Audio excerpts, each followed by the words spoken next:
So এই বছরের সবচেয়ে ফিউচারিস্টিক লুকিং স্মার্টফোন চলে এসেছে, রেড ম্যাজিক 10 প্রো। আমরা জানার চেষ্টা করব রেড ম্যাজিক 10 প্রো অ্যাকচুয়ালিতে কী কী স্পেক্স আর কী কী ফিচার্স অফার করছে এবং আমাদের জন্য অ্যাজ এ ফ্ল্যাগশিপ স্মার্টফোন হিসেবে কেমন হতে যাচ্ছে, সব কিছু নিয়ে কথা বলবো। আর হ্যাঁ, এটি ছিল 2024 সালের one of the most hype স্মার্টফোনগুলোর মধ্যে একটা, যে স্মার্টফোনগুলোর জন্য ইউজার্সরা বা রেড ম্যাজিক লাভার্সরা অধীর আগ্রহে অপেক্ষা করছিল। So let's talk about it. শুরুতেই ফোনটার ডিজাইনটাকে নিয়ে কথা বলা যাক। This phone looks really interesting বা different at the same time. স্মার্টফোনটির লুকসটি থেকেই বোঝা যাচ্ছে এটি যে একটি ফ্ল্যাগশিপ লেভেলের স্মার্টফোন। বিশেষ করে ব্যাক প্যানেল ডিজাইনটা অনেকটাই ইউনিক, আর ব্যাক প্যানেলে আরও থাকছে কিছুটা texturised patterns which looks nice. Speaking of nice, ফোনটির বক্সি শেপটা আমাদের কাছে অনেকটাই নাইস লাগে। এখন ফোনটির সবথেকে ফিউচারিস্টিক অথবা ইন্টারেস্টিং পার্ট নিয়ে কথা বলা যাক, উইচ ইজ ডিসপ্লে। ডিসপ্লেতে থাকছে না কোনো পাঞ্চাল ক্যামেরা কাট আউট, যার ফলে কন্টেন্ট ওয়াচিং এক্সপিরিয়েন্স হতে যাচ্ছে অ্যামেজিং।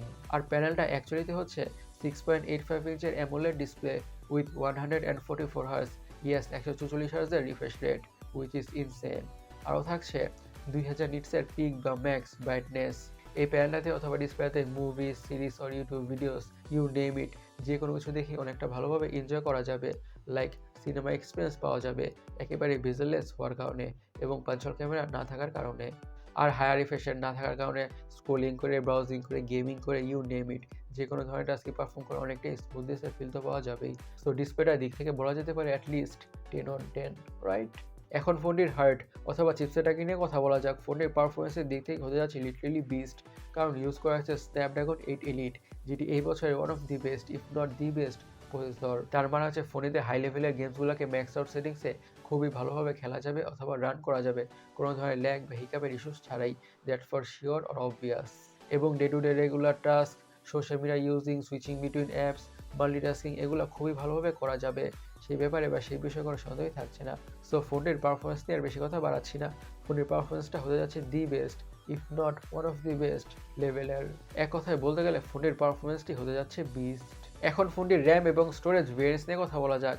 থাকছে 12GB RAM, 256GB storage, 12GB RAM, 512GB storage, 16GB RAM, 512GB storage এবং 16GB র্যাম 1TB স্টোরেজ।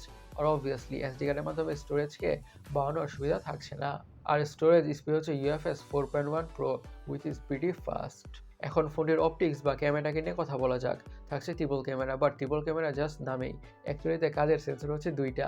50 মেগাপিক্সেলের primary sensor with PDAF and OIS, আরেকটা থাকছে 50 মেগাপিক্সেলের আলট্রা ওয়াইড অ্যাঙ্গেল সেন্সর, এবং থার্ড ক্যামেরাটা হচ্ছে প্রিটি ইউজলেস।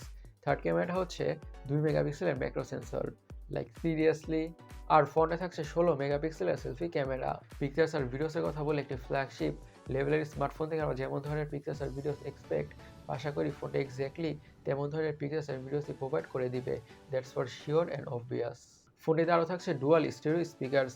সিকিউরিটির কথা বলে ইউজ করা হয়েছে under display optical fingerprint sensor. এখন ফোনটির ব্যাটারি নিয়ে কথা বলা যাক। ফোনটির ব্যাটারি হচ্ছে ক্রেজি বা ইনসেন। থাকছে 7050 mAh ব্যাটারি উইথ 100 ওয়াটের ফাস্ট চার্জিংয়ের সাপোর্ট। এই 7050 mAh ব্যাটারি থেকে ফোনটাকে মিডিয়ামভাবে ইউজ করলে খুব ইজিলি 2 থেকে আড়াই দিনের ব্যাটারি ব্যাকআপ তো পাওয়া যাবেই, দ্যাটস ফর শিওর। আর সাথে প্রোভাইড করা 100 ওয়াটের ফাস্ট চার্জার দিয়ে ফোনটা ক্রেজি ফাস্ট ফুল চার্জ হয়ে যাবে। ফোনের কালার ভেরিয়েন্টের কথা বলে এইসব কালার ভেরিয়েন্টে পাওয়া যাবে। গাইস, আপনাদের কাছে রেড ম্যাজিক 10 প্রো স্মার্টফোনটি কেমন লেগেছে অবশ্যই কমেন্ট সেকশনে কমেন্ট করে জানাবেন। আর আমাদের আজকের ভিডিওটি এই পর্যন্তই।